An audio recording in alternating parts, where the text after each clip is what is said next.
नमस्कार साथियों, मैं विकेश कुमार एक बार फिर से आप सबों को अपने प्यारे चैनल नॉलेज जंक्शन मस्ती में स्वागत करता हूं, वेलकम करता हूं। और आज का वीडियो बेहद ही महत्वपूर्ण होने वाले हैं, क्योंकि इस वीडियो में जानेंगे बिहार दरोगा, बिहार एसआई 2022-23 से संबंधित विशेष सूचनाएँ। और ये न्यू वैकेंसी कब आने वाली है, इसमें क्या रहने वाली है, क्या खास रहेगी और इसकी तैयारी कैसे करेंगे, इसके लिए क्या आवश्यकता है और इसके बाद इसमें क्या क्या प्रक्रियाएँ होती हैं। ये सारी प्रक्रियाएं जो है आपको फॉर्म भरने से लेकर प्रीलिम्स, मेंस और फिर पीईटी यानी कि आपके फिजिकल एलिजिबिलिटी, यानी कि ये सारे तथ्यों को जो है आज हम व्याख्या के साथ क्लियर करेंगे, सारे डाउट को क्लियर करेंगे, किस प्रकार से जो है आपको तैयारी करनी है, संघर्ष करनी है और किस प्रकार से रिजल्ट निकालनी है। रिजल्ट निकालने के बाद जो है फिर आपको किस प्रकार से फिजिकल भी निकालनी है। तो आइए सारे प्रक्रियाओं को जानते हैं। वीडियो के लास्ट तक आप जो है देखिएगा, एकदम बेहद महत्वपूर्ण होने वाले हैं। तो चलिए साथियों, सबसे पहले देखा जाए तो बिहार दरोगा 2022 और ये न्यू वैकेंसी बहुत जल्द ही आने वाली है। 2000 प्लस वैकेंसी रहेगी, जो कि एक आध महीने के अंदर जो है आपको नोटिफिकेशन मिल भी जाएगा फॉर्म भरने के लिए। अब देखिए आवश्यकता क्या रहने वाली है फॉर्म भरने के लिए। तो फॉर्म भरने के लिए यानी कि फॉर्म भरने के समय अब क्या क्या आवश्यकताएं की बात है, तो केवल जो है ग्रेजुएशन क्लियर होना चाहिए। सर्वप्रथम आप फॉर्म भरने के समय जो है आपको क्या होना चाहिए, ग्रेजुएशन जो है क्लियर होना चाहिए किसी भी यूनिवर्सिटी से और किसी भी डिवीज़न से, फर्स्ट सेकेंड थर्ड, आप जो भी डिवीज़न से आपका ऑनर्स रहे वो जो है क्लियर होना चाहिए। मार्क कितना भी रहेगा चलेगा, परसेंटेज जितना भी रहेगा चलेगा, लेकिन ग्रेजुएशन आपका क्लियर होना भी चाहिए किसी भी यूनिवर्सिटी से। उसके बाद देखिए इसमें हाइट मेंशन किया जाता है, पुरुष के लिए अलग से और महिलाएं के लिए जो है अलग से। तो पुरुष और महिलाएं के लिए जो अलग किया जाता है हाइट मेंशन, तो इसमें देखा जाए पुरुष के लिए विभिन्न कैटेगरी में जो है विभिन्न वर्गों के लिए इस प्रकार से है। पुरुष अगर आप जनरल में आते हैं और बीसी कैटेगरी में है, जनरल प्लस बीसी, तो जनरल और बीसी के लिए जो है आपका हाइट कितना होना चाहिए, 165 सेंटीमीटर होनी चाहिए। और अगर आप ईबीसी एससी एसटी में आते हैं तो आपका हाइट जो है 160 सेंटीमीटर होना चाहिए। ये जो है पुरुष वर्ग के लिए है। फिर इसके बाद आपका सीना वहाँ पर देखा जाएगा, तो अगर जनरल और बीसी में है तो 81 से 86, न्यूनतम 81 फुलाकर 86। और अगर आप ईबीसी एससी एसटी में आते हैं तो 79 से 84, यानी कि इस प्रकार से 5 सेंटीमीटर फुला के होना चाहिए।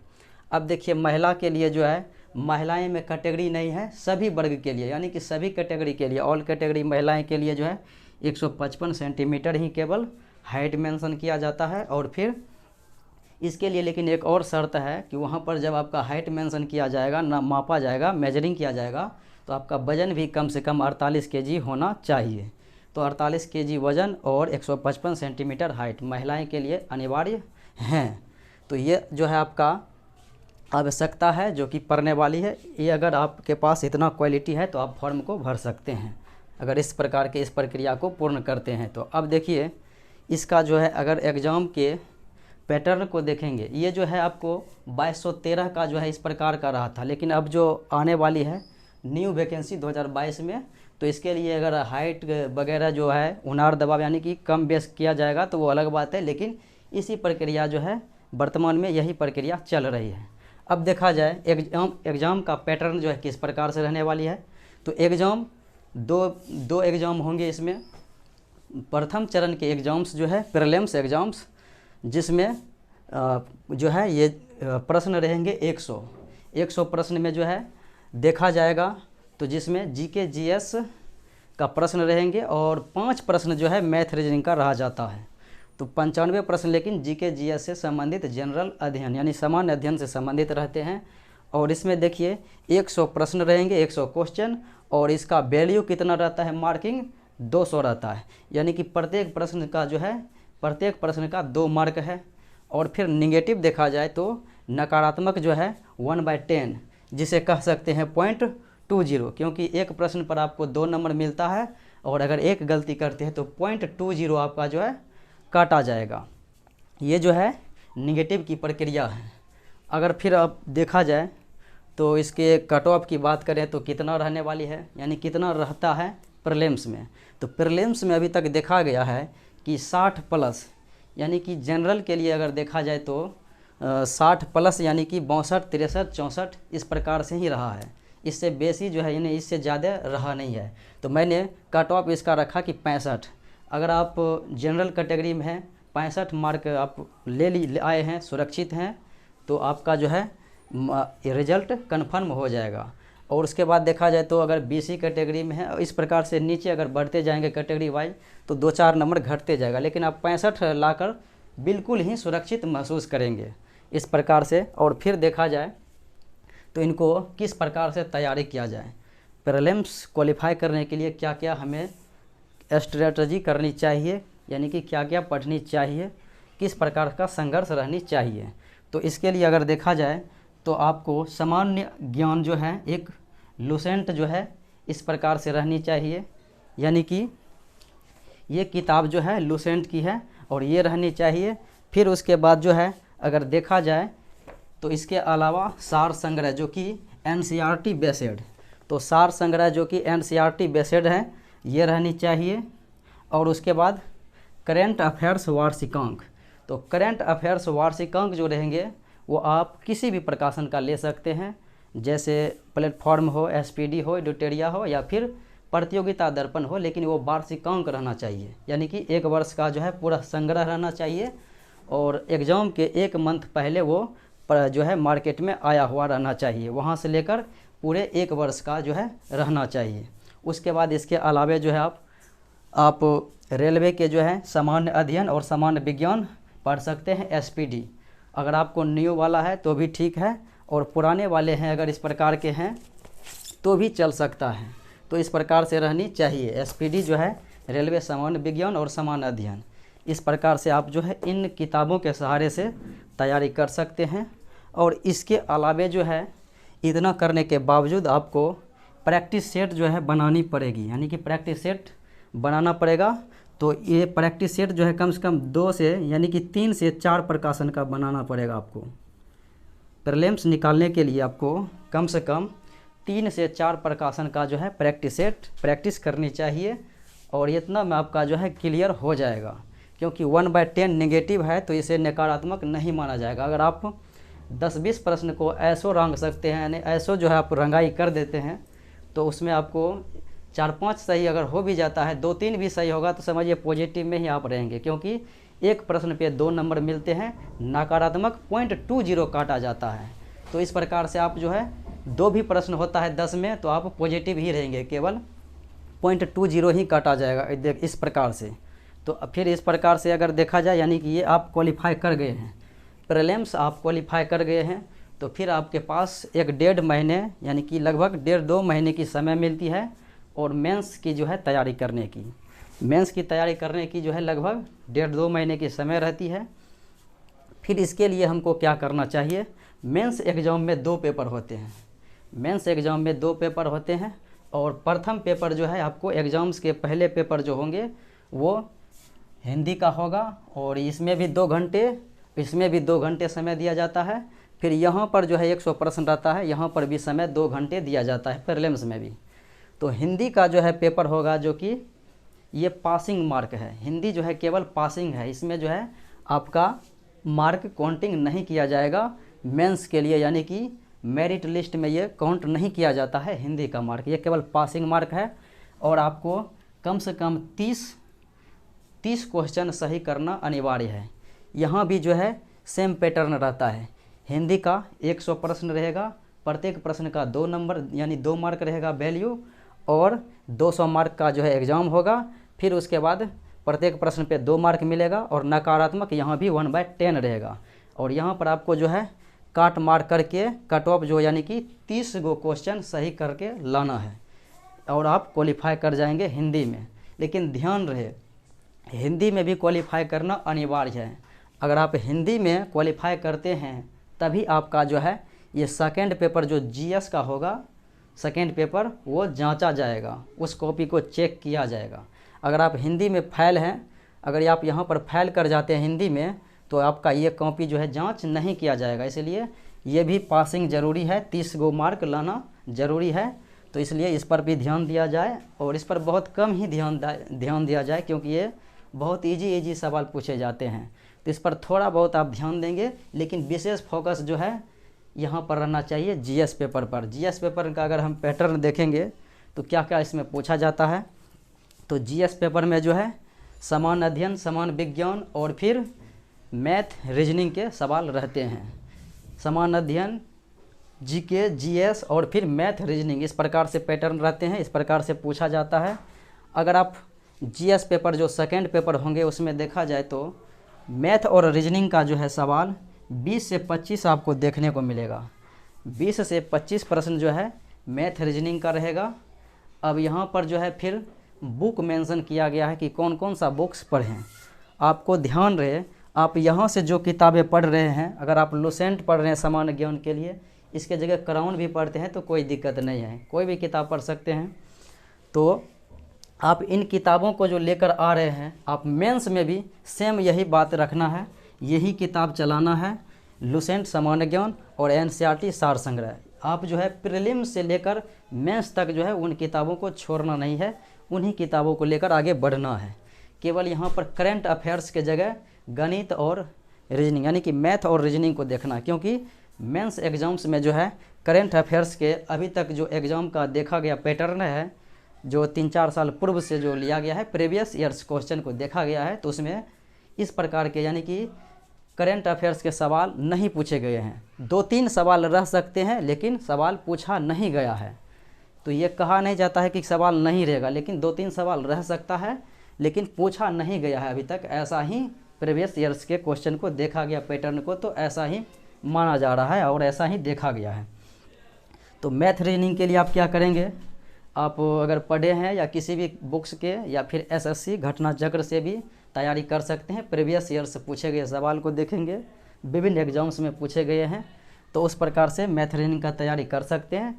या इसका बुक्स आता है उससे भी तैयारी कर सकते हैं, विभिन्न चैप्टरों को बना सकते हैं चैप्टर वाइज, लेकिन आपको उतना समय रहेगा नहीं, इसलिए जो है इसको केवल प्रीवियस ईयर से या फिर घटना चक्र से जो है मैथ रीजनिंग के पूछे हुए सवाल को देख सकते हैं।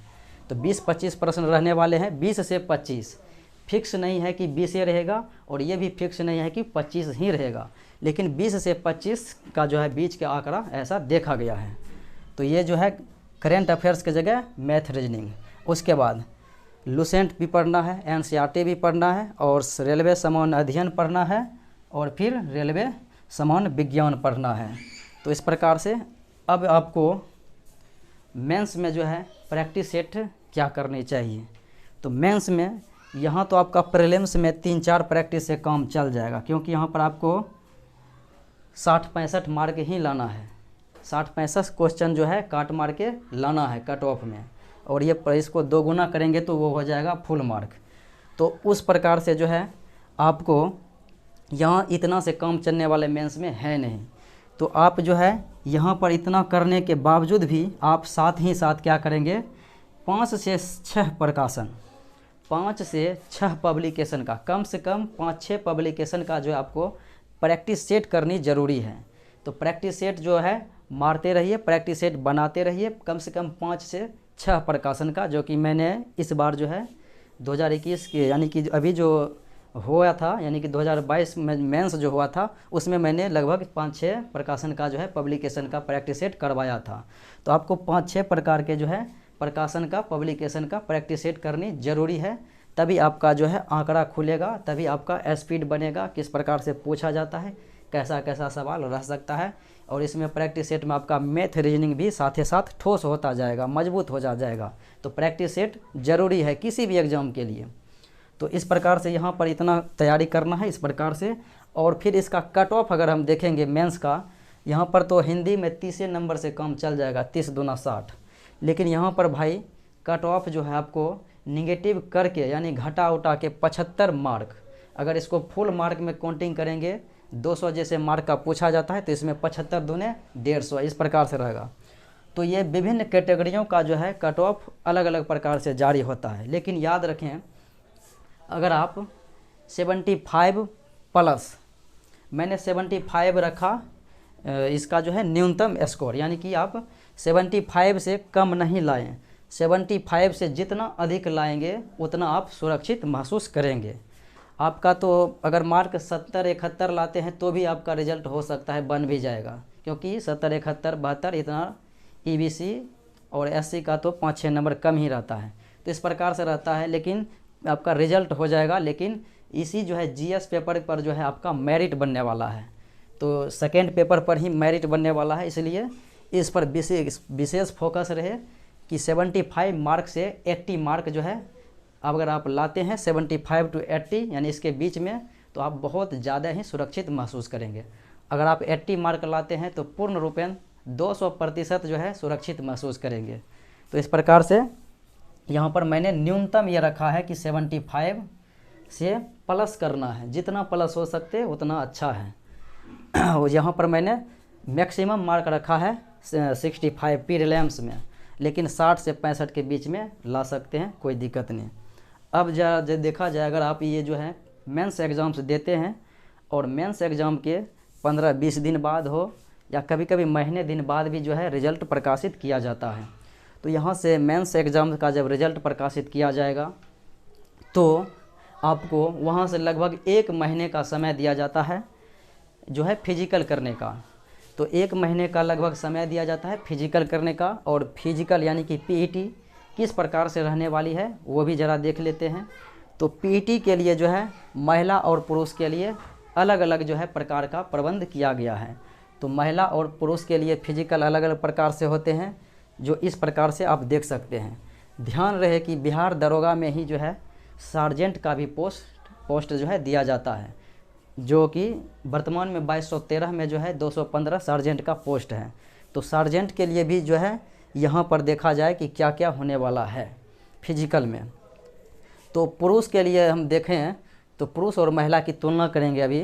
तो पुरुष के लिए जो है अगर दौड़ देखेंगे रनिंग, तो पुरुष को 1600 मीटर दौड़ाया जाता है, रनिंग कराया जाता है, और 1600 मीटर में आपको 6 मिनट 30 सेकेंड यानी कि 6.5 मिनट का टाइमिंग दिया जाता है पुरुष के लिए, 1600 मीटर में 6.5 मिनट। और यही जो है महिला को 1000 मीटर रनिंग कराया जाता है, और 1000 मीटर रनिंग में जो है इसे 6 मिनट का टाइमिंग दिया जाता है। तो पुरुष 1600 मीटर 6.5 मिनट, महिला 1000 मीटर और 6 मिनट। अब देखें तो ये जो है दौड़ में सार्जेंट रहे या फिर दरोगा रहे, दौड़ में जो है सेम बात है, इसमें कोई कुछ दिक्कत नहीं है।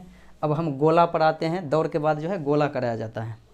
फिर गोला पर आते हैं, तो गोला जो है पुरुषों के लिए देखेंगे तो 16 फीट जो है गोला फेंकाया जाता है। पुरुष के लिए 16 फीट गोला फेंकाया जाता है। और फिर पुरुष में ही जो व्यक्ति सार्जेंट के लिए क्वालिफाई करने वाले हैं उनसे 20 फीट जो है गोला फेंकाया जाता है। यानी कि अगर आप गोला को 20 फीट तक जो है फेंक सकते हैं, लंबाई 20 फीट लंबाई तक दूरी तक फेंकते हैं, तो आप सार्जेंट के लिए क्वालिफाई कर जाते हैं यहीं से गोले से। और 20 से कम रहेगा तो आप जो है 16 से प्लस, और 20 से कम रहेंगे तो आपको जो है एसआई में यानी कि दरोगा के लिए आप क्वालिफाई करने वाले हैं। अब ये तो बात हो गई। और यहाँ पर भी 3 चांस दिया जाता है, 3 चांस मात्र दिया जाता है।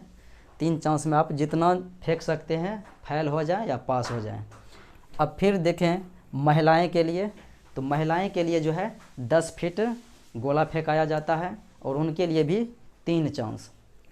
फिर देखा जाए तो ऊंची कूद यानी कि हाई जंप। हाई जंप में आप ध्यान रहे कि टाइगर जंप को बैन कराया गया है, टाइगर जंप को, और आप जो है सीजर बेली स्ट्रेंथ मार सकते हैं। तो ये जो है ऊंची कूद यानी कि हाई जंप में आपको 4 फीट कराया जाएगा। अगर आप यहाँ पर 20 फीट फेंकते हैं गोला, तो आपको 4 फीट कराने के बाद जो है फिर 4 फीट यानी कि 6 इंच यानी कि 4.5 वाले पर जो है आपको ले जाएंगे। अगर यहाँ पर 20 फीट फेंकते हैं तो गोला, तो आपको सार्जेंट के लिए 4-6 पर लाए जाएंगे।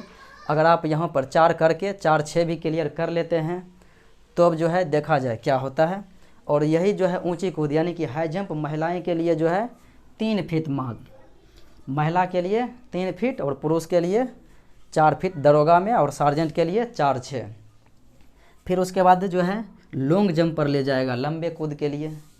अगर यहाँ पर 4-6 आप सार्जेंट मार देते हैं तो लंबे कूद पर जो है आपको 12 फीट जो है दरोगा के लिए जो है लॉन्ग जंप है। और अगर आप यहाँ से अगर सार्जेंट क्लियर करते हुए आते हैं तो आपको सार्जेंट के लिए जो है लॉन्ग जंप में लंबी कूद में जो है 15 फीट क्लियर होना चाहिए। तो लंबी कूद में जो है सार्जेंट के लिए 15 फीट और दरोगा के लिए 12 फीट रहता है। और उसके बाद महिला के लिए जो है 9 फीट दिया जाता है। तो महिला के लिए 9 फीट है। अब आपको ध्यान में रखा जाए कि यहाँ पर जो है 3-3 चांस दिया जाता है। गोला में, लॉन्ग जंप, हाई जंप, ये सभी में जो है 3-3 चांस दिया जाता है। लेकिन रनिंग में कोई चांस नहीं। रनिंग में आप फेल तो फेल, पास तो पास। तो यहाँ पर ध्यान रखिए। लेकिन अभी वर्तमान में जो देखा गया हाई जंप में जो है किसी किसी को 15-20 बार भी मौका दिया गया, अधिकतर को बहुत ज़्यादा बार भी मौका दिया गया है। तो वो उनका मर्जी है, आयोग का मर्जी है। वो वहाँ पर जो है अगर वहाँ पर जो व्यक्ति बैठे हैं यानी कि वहाँ पर जो पदाधिकारी हैं, अधिकारी, उनका हृदय पिघल जाए तो आपको दे दिया जा सकता है। यहाँ पर दिया गया था वर्तमान में जो है 4 फीट में यानी हाई जंप में जो है उसको मौका दिया गया था 5 बार 10 बार। लेकिन गोला और लॉन्ग जंप लंबी कूद में जो है नहीं दिया गया था। 3 बार हाई जंप में मौका दिया गया था। तो इस प्रकार से ये प्रक्रिया रहा था वर्तमान का। फिर इसके बाद जो है कट ऑफ जारी किया जाता है यानी कि मेरिट लिस्ट जारी किया जाता है, जो कि इस प्रकार से। तो आपको मेरिट लिस्ट जारी होगा सेकेंड पेपर से ही। तो ये आपको ध्यान में रखना है कि आपका सेकेंड पेपर जो है यानी जीएस सेकेंड पेपर जो आपको देने वाले हैं अब, तो उसको थोड़ा सा ज़्यादा फोकस रहे और ज़्यादा से ज़्यादा मार्क उठाने का प्रयास करेंगे तो आपका मेरिट लिस्ट आराम से बन सकता है। तो सार्जेंट और जो है एसआई का जो है मेरिट लिस्ट अलग अलग प्रकार से अलग अलग कैटेगरी वाइज जो है दिया जाता है और महिलाएं को अलग दिया जाता है। तो इस प्रकार से ये जो है ये बिहार दरोगा भर्ती होने की संपूर्ण प्रक्रियाएँ होती है, जो कि मैंने अभी आपको फॉर्म के समय से जो है प्रीलिम्स, मेंस और पीईटी यानी कि फिजिकल किस प्रकार से क्वालिफाई करना है, ये सारे प्रक्रियाएँ बताए हैं। अगर आप इस प्रकार से संघर्ष करते हैं, मेहनत करते हैं तो आप निश्चित ही, मैं 100 नहीं 200% का दावा कर सकता हूं कि आप क्वालिफाई कर सकते हैं और आप दारोगा सार्जेंट बन सकते हैं। तो ये था आज का वीडियो। उम्मीद है कि अच्छा लगा होगा और अच्छा लगे तो लाइक शेयर सब्सक्राइब जरूर करें। मिलते हैं अगले वीडियो में। जय हिंद।